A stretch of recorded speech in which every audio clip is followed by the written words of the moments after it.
Olá, caros estudantes. Nesta videoaula, nós finalmente chegamos no, no último momento da filosofia eh, contemporânea. E aí nós vamos tratar especificamente da filosofia pós-moderna, que não é especificamente uma corrente filosófica, mas é um movimento, é um momento histórico importante e relevante. Por isso precisa ser entendido, né, nesse viés, desse passeio filosófico que nós estamos fazendo ao longo da história da filosofia e a relação disso, né, com a nossa vida, com a sociedade, com o indivíduo, com a história de um modo geral. Então, nesse sentido, nós iremos projetar aqui um esquema, né, de algumas ideias para facilitar a compreensão e exposição, certo? Então, nós eh, temos aqui algumas ideias, né? Então, já estamos falando nas outras aulas anteriores sobre a questão da filosofia contemporânea. Destacamos primeiro a filosofia contemporânea do século XVIII, do século XIX, e agora trabalhamos recentemente a filosofia do século XX. Né? Dentro da filosofia do século XX, foi possível, é, foi possível perceber, né, que a filosofia do século XX tem algumas correntes, como é o caso do existencialismo, com alguns pensadores como Nietzsche, Edmundo Husserl, Martin Heidegger, Jean-Paul Sartre, e depois trabalhamos a filosofia analítica, agora recentemente. Então, a filosofia analítica vai trazer Bertrand Russell, Ludwig Wittgenstein, né, dessa corrente tão importante, e mais agora, recentemente ainda, trabalhamos a escola de Frankfurt como uma teoria crítica contra a opressão social. Foi muito bem trabalhada. E aí nós trouxemos como expoentes teóricos dessa corrente os filósofos Adorno e Horkheimer, Walter Benjamin, Herbert Marcuse e Jürgen Habermas. E agora cabe nós a trabalhar com a filosofia pós-moderna, né? a pluralidade dos caminhos e das culturas. Para isso, nós traremos como expoentes principais desse momento histórico, o atualíssimo, inclusive, o Michel Foucault, Jacques Derrida e Jean Baudrillard. São alguns dos filósofos, cientistas que irão trabalhar mais especificamente de suas ideias nesse período. Então, como já vimos aqui, é o quadro que vai nos acompanhando ao longo das nossas aulas. Né? Então, nós temos aqui, chegamos finalmente à filosofia pós-moderna, né? E aí nós temos como questão filosófica desse período, né, como se origina e se organiza o poder, que foi muito bem tratado na filosofia Escola de Frankfurt, qual é a relação entre linguagem e dominação. Linguagem foi uma ideia muito forte trabalhada na filosofia analítica, e a ideia de micropoder, sociedade disciplinar, construção e hiperrealidade. São os conceitos, né, abordados nesse momento histórico da filosofia, da sociedade e tal. E ela é influenciada, né, pelo movimento pós-estruturalista, pós-estruturalismo. Nesse sentido, já trabalhamos, né, filosofia, bastante coisas, inclusive. Então, vamos adiante aqui para a gente ir direto para essa parte filosofia analítica. Trabalhamos muito bem. Vamos então direto aqui para a filosofia aqui. Bem, aqui temos, né, a filosofia pós-moderna, que vai trazer essa ideia de pluralidade dos caminhos e das culturas, destacando Michel Foucault, Jacques Derrida e Jean Baudrillard. Então, vamos entender um pouquinho sobre esse período, qual é o contexto em que se encontra, né, esses pensadores, essas ideias. Pois bem, a filosofia pós-moderna, como eu já disse, vai trazer essa ideia de pluralidade dos caminhos e das culturas. Então, o termo pós-moderno se aplica a um grupo de intelectuais, entre eles alguns filósofos que têm como ponto comum a crítica ao poder da modernidade, entendido como um projeto de emancipação humano-social através do desenvolvimento da razão.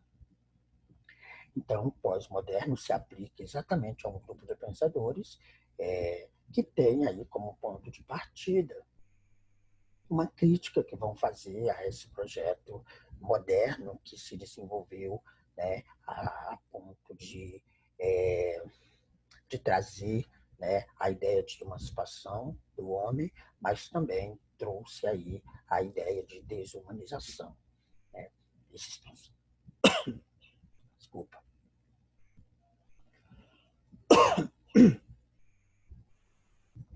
Esses pensadores,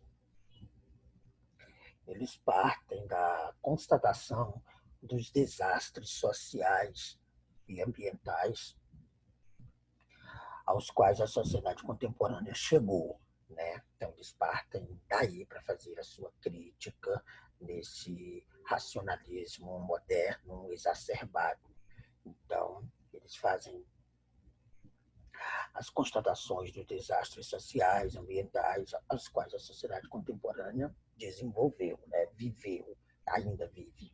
É o caso da miséria, das desigualdades sociais extremas, catástrofes ambientais, guerras, dominação dos países econômicos desenvolvidos sobre os demais, né? Com uma situação até de barbárie que se verifica em várias regiões do planeta. Então, essa corrente de pensadores, ela identifica como o filósofo Adorno e Horkheimer o fenômeno da assimilação dos indivíduos ao sistema, isso é, sua absorção pelo capitalismo, que é um fenômeno totalitário que se dá pela narcotização das consciências por intermédio da indústria cultural, né, conforme já vimos anteriormente. Como é que ela chega aos setores da vida social. Então, aqui é uma espécie de continuação da crítica já feita por Adorno e Horkheimer sobre essa questão do empobrecimento da racionalidade e do controle do pensamento das pessoas a partir do sistema capitalista, né? A partir da ideia de opressão, de marginalização, e o termo que os autores vão usar é narcotização das consciências, extremamente forte. Bem, essa tendência se fortaleceu na segunda metade do século XX, agora recentemente, né? Quando alguns de nós nascemos, após os sinais de degeneração dessa experiência socialista, o chamado socialismo autoritário, né? Com a falência do socialismo como modelo alternativo ao sistema capitalista, o mundo teria se curvado à onipotência do status quo, sem qualquer perspectiva de transformação. Ou seja, vendo que algumas experiências socialistas não deram certo, até porque era um socialismo autoritário, não era o socialismo assim como a gente pensa na sua gênesis, né? Então, vendo isso, houve uma frustração e aí a sociedade, quase que de modo geral, se submete aos propósitos do capitalismo. Então, de um modo geral, esse é o quadro herdado pelos filósofos da pós-modernidade. Assim, o termo pós-moderno designa o fim do projeto da modernidade. Entenda isso. Pós-moderno, essa ideia de pós-moderno, vai meio que apontar aí o fim do projeto da modernidade, ou seja, a desesperança historicamente constatada de que a razão técnico-científica favoreça a emancipação humana. Ou seja, há uma desilusão, há uma descrença né, na ideia de que o conhecimento científico, a racionalidade, poderia livrar a humanidade dos seus problemas e emancipar o homem. Então há essa descrença aqui, porque o que se viu ao longo da história foram atos terríveis, né, de opressão, de marginalização, de miséria, de pobreza, de guerra, de violência extrema. Sem essa perspectiva de uma transformação social radical, a filosofia pós-moderna passou a analisar os diversos aspectos da vida social, principalmente aqueles em que se verifica maior racionalização rumo ao controle dos indivíduos, denunciando as formas de opressão que os acompanham em sua vida cotidiana. E aí eu faço menção ao filme, ao vídeo, um documentário, A Servidão Moderna, que vai expressar com palavras, com imagens e com fatos, né, essa ideia do controle dos indivíduos pelo sistema capitalista de forma opressiva, no dia a dia, na vida cotidiana, e muitas pessoas não se dão conta. Essa denúncia é feita de forma fragmentária, isto é, aborda aspectos variados e singulares do cotidiano e não se estrutura numa visão do conjunto, uma vez que a filosofia pós-moderna abandonou a pretensão de totalidade que orientava o pensamento moderno, né? Como se fragmentou o pensamento diante da gigantesca ideia, né, que o sistema capitalista disseminou sobre a opressão e o controle das pessoas.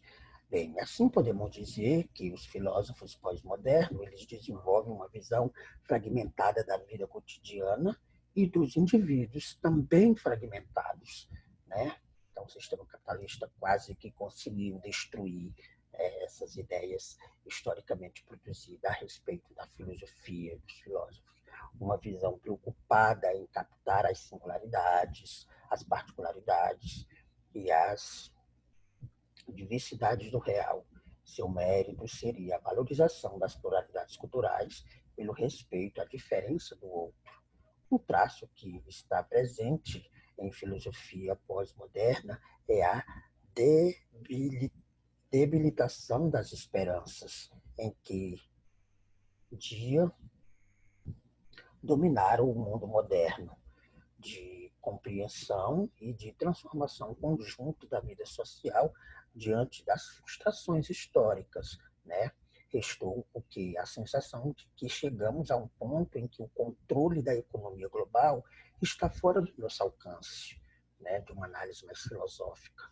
E, diante disso, os grandes projetos de emancipação, como o socialismo, o marxismo, perderam o sentido em que dia terrível para orientar, em que um dia tiveram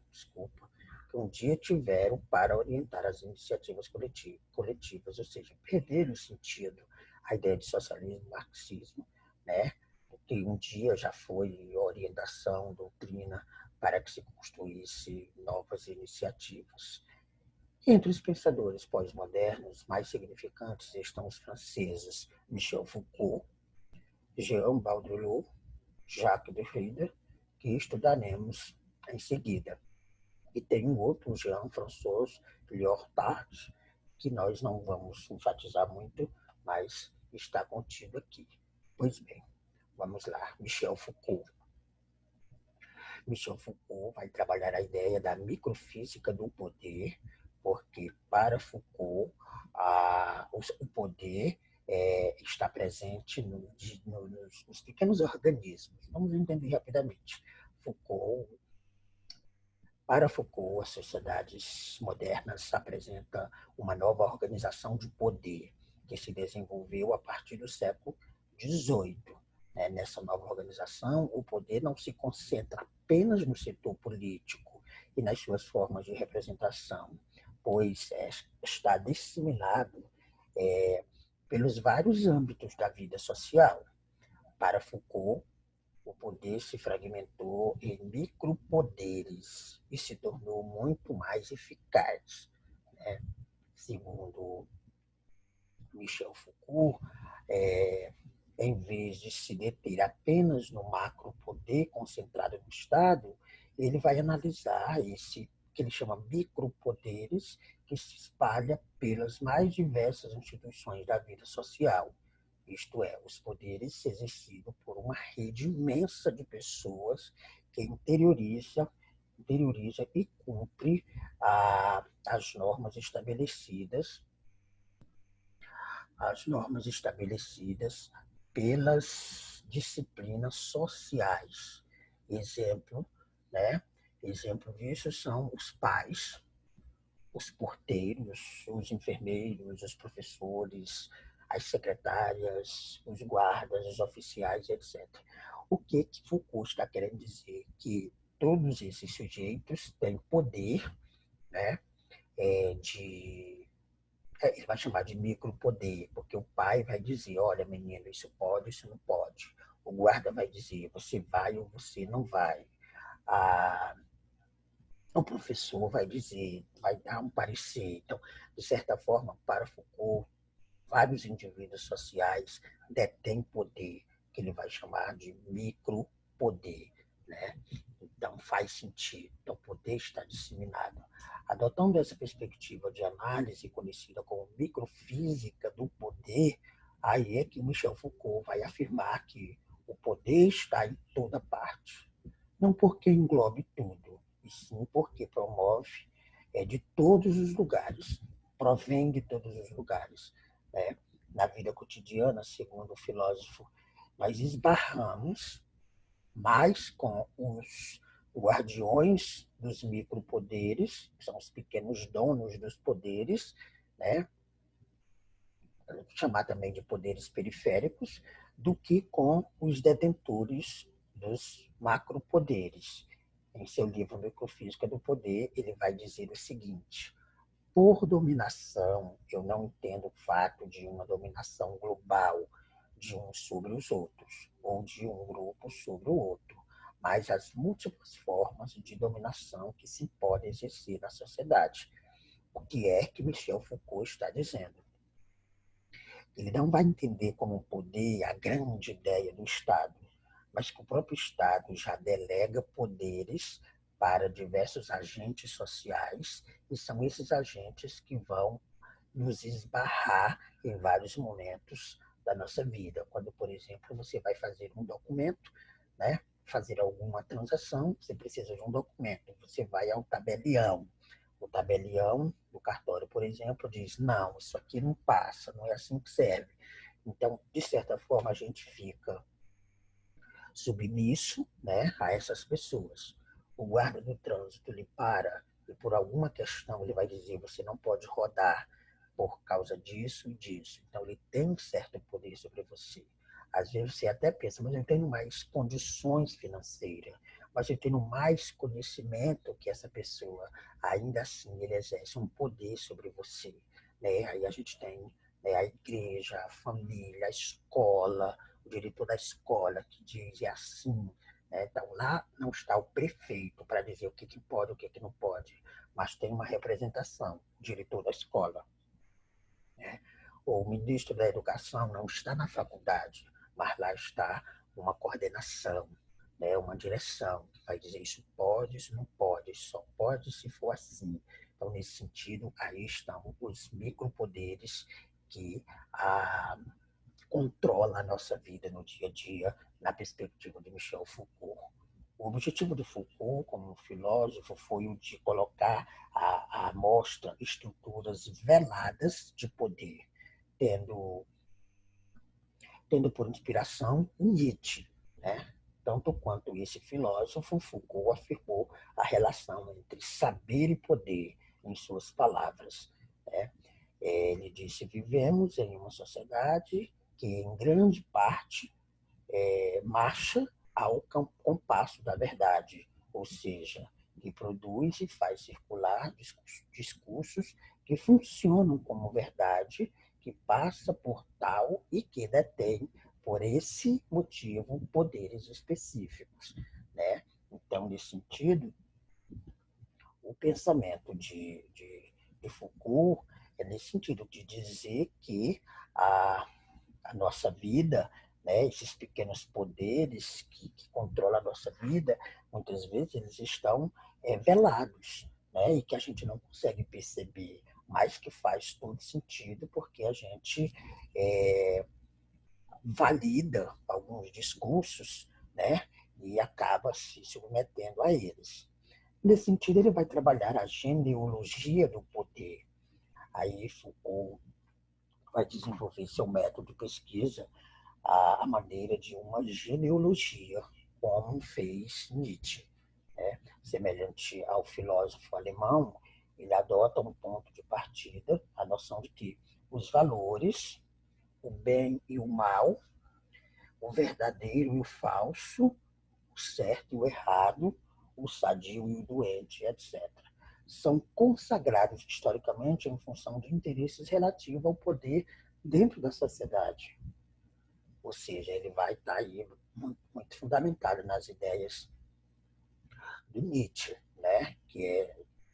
Diz que esses conceitos de bem e mal, verdade, falso, certo, errado, são construções históricas da humanidade para oprimir as pessoas. Mas Foucault vai dizer, né, isso também, e em outras palavras, a definição do que é bom, do que é verdadeiro, do que é sadio, depende das instâncias nas quais o poder se encontra.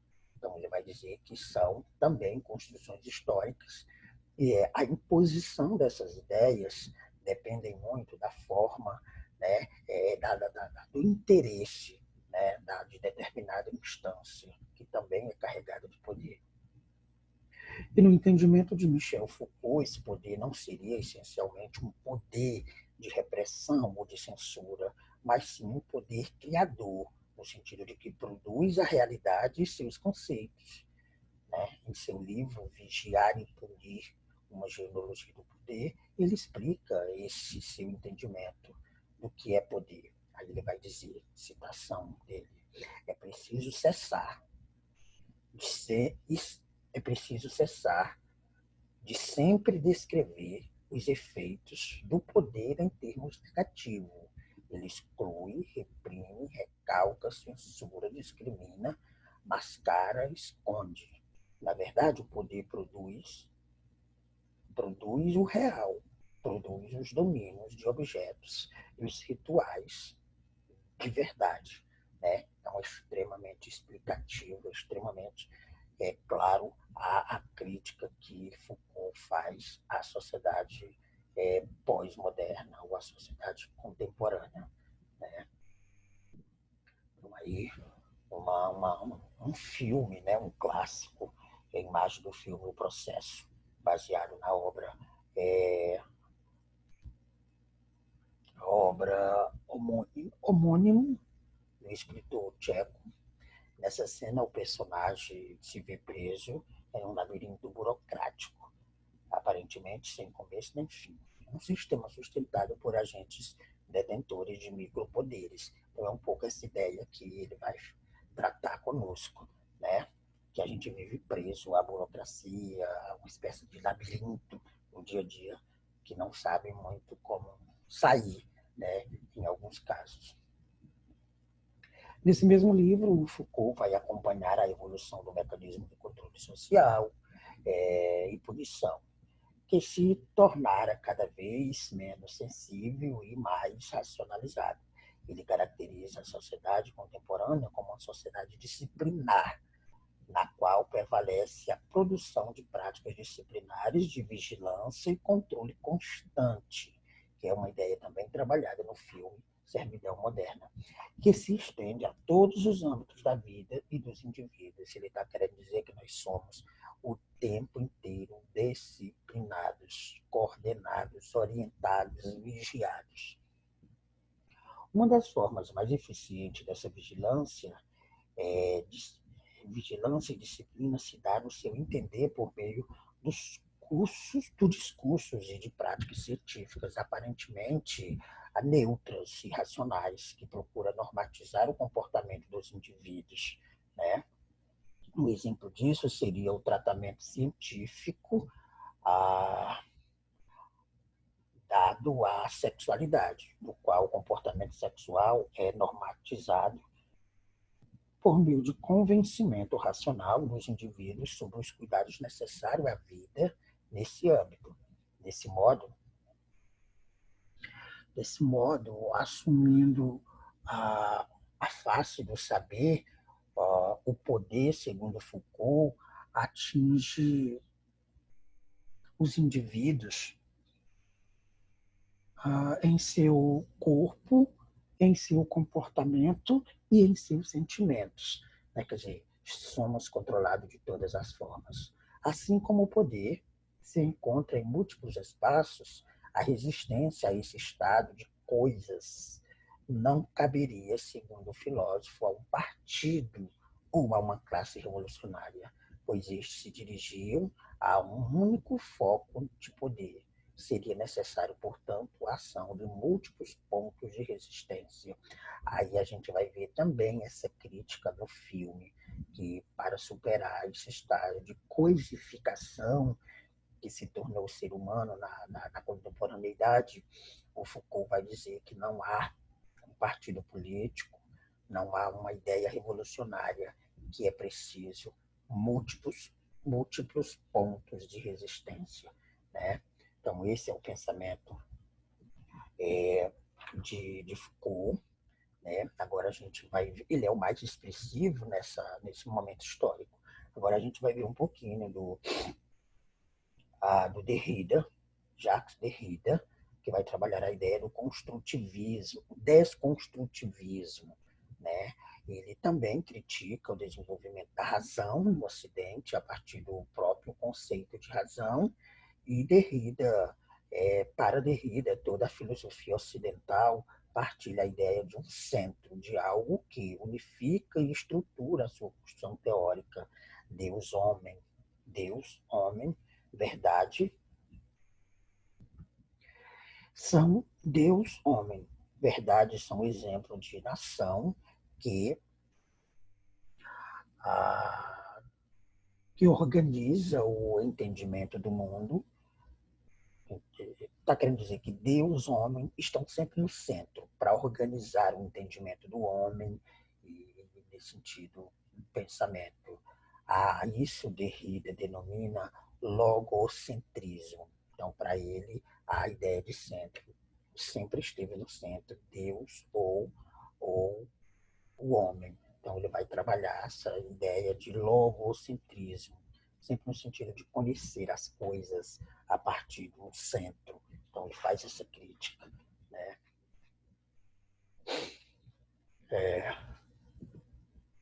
Jacques Derrida foi um dos grandes pensadores da chamada geração de 60. Né? O maio de 68, em Paris, foi um importante marco do movimento estudantil. Paris ficou tomada por barricadas, cartazes e frases exigindo liberdade, paz e amor livre. O cartaz acima diz, o cartaz aqui do lado diz, seja jovem e cala-te. É uma denúncia contra o abuso das autoridades e a falta de liberdade de expressão vivida naquela época. Bom, o Jacques Derrida, ele também chama a atenção para o fato de que a cada um desses centros corresponde uma antítese, o seu oposto.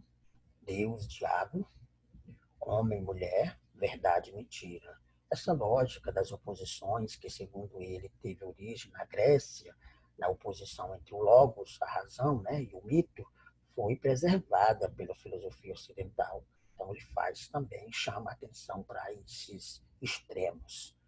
Derrida propõe, então, desconstruir o conceito de logos, né, que é negar sua supremacia em relação ao seu par lógico, sem o qual o logos não teria sentido.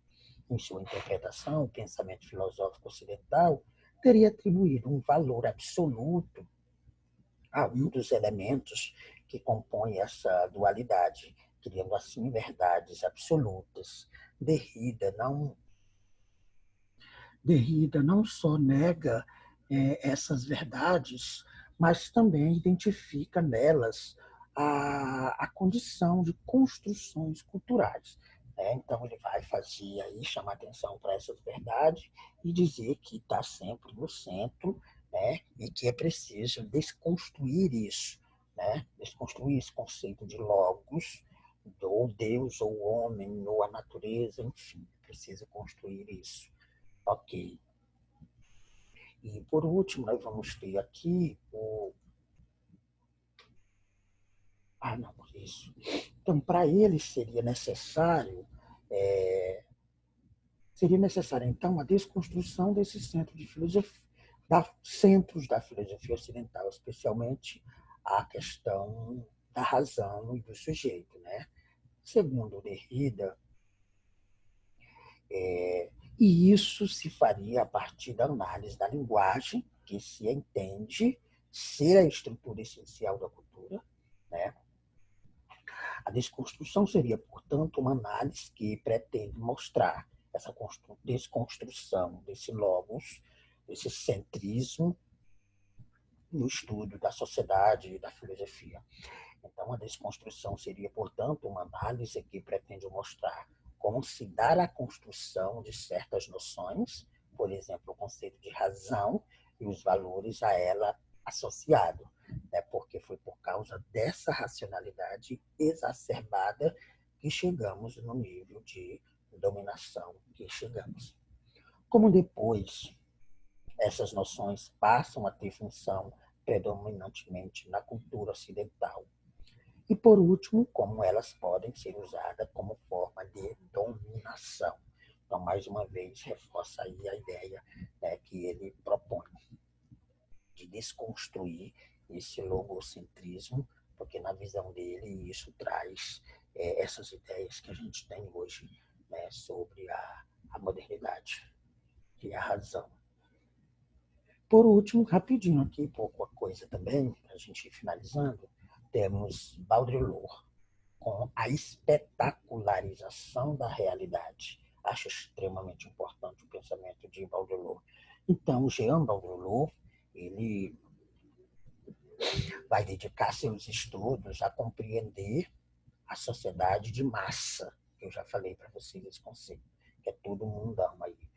Ele analisa aspectos como indústria cultural e o fenômeno do consumismo que promove a massificação da sociedade, né? Para ele, a sociedade atual não pode mais ser compreendida a partir de sua estruturação em classes sociais. É como se tivesse meio que bagunçado tudo. Não dá para saber, né, em que classe social algum indivíduo está. Algumas classes elas se misturam, pois essas classes perderam a sua identificação como tal. No processo de massificação, ocorre uma neutralização das perspectivas de transformação social e os indivíduos aderem à banalização da vida cotidiana. Quer dizer, está todo mundo na mesma. É a sociedade de massa, que ele vai chamar. Massa é o povo. Essa decisão é reforçada pelo que ele qualificou de hiperrealidade, que se revela ou que se refere à capacidade da mídia de criar uma realidade virtual que substituiria para os indivíduos a própria realidade. Quer dizer, nós estamos todos imersos, movidos por uma realidade que é construída, né, pela mídia, numa realidade virtual. Para ele, a sociedade contemporânea é a sociedade do espetáculo, da vida virtual veiculada pelos meios de comunicação.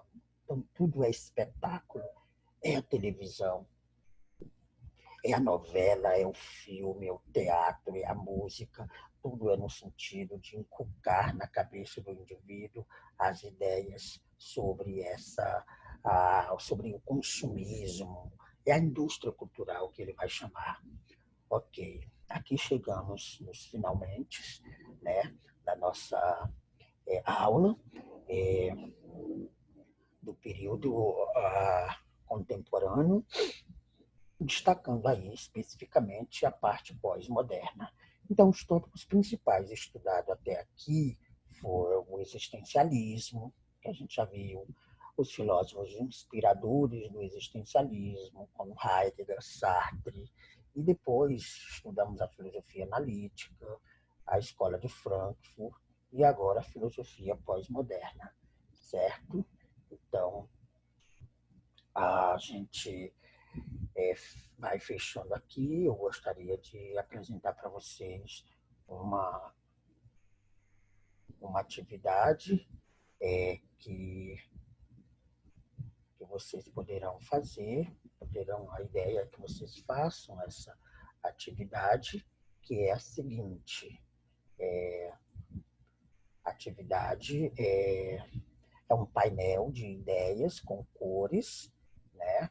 Onde você vai, com base no texto sobre pós-modernidade, que vai estar postado também em algum espaço, que eu vou disponibilizar para vocês, com base no texto do livro Fundamento da Filosofia, do Gilberto Cotrim, página 219 a 223, e principalmente com base no filme documentário.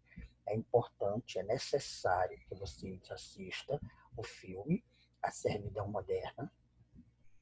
Então, com base no texto, mas principalmente com base no que você vai ver e ouvir no filme A Servidão Moderna, construa um painel com ideias que você considerar como fortes, né, ou principais, positivas, ideias medianas ou secundárias e ideias delta. Delta não quer dizer ideia ruim, mas ideias frágeis, que não tem muita segurança, né? Então, professor, eu não destaquei nenhuma ideia mediana, só uma ideia. Então, você vai aí, né, de 3 ideias ou mais que você possa extrair, tanto dessa proposta pós-moderna, né, da sociedade e do indivíduo, como a do filme também. O filme é uma crítica à pós-modernidade, o filme, né? Então, você vai fazer essa atividade e vai me mandar, né? E vai me mandar. Não precisa gravar áudio, não precisa. Basta organizar aí para você as principais ideias, né? Professor, tem que ser 4 de cada? Não, vai ficar muito de acordo com a sua interpretação, né, da aula, a partir do texto e a partir do filme que você vai ver, certo? Então, essa é a ideia de atividade, e aí a gente propõe, né, como atividade o painel com cores, certo? Então, é isso, o conteúdo está aí e a gente está à disposição aqui para clarear qualquer coisa. Até mais, nos encontraremos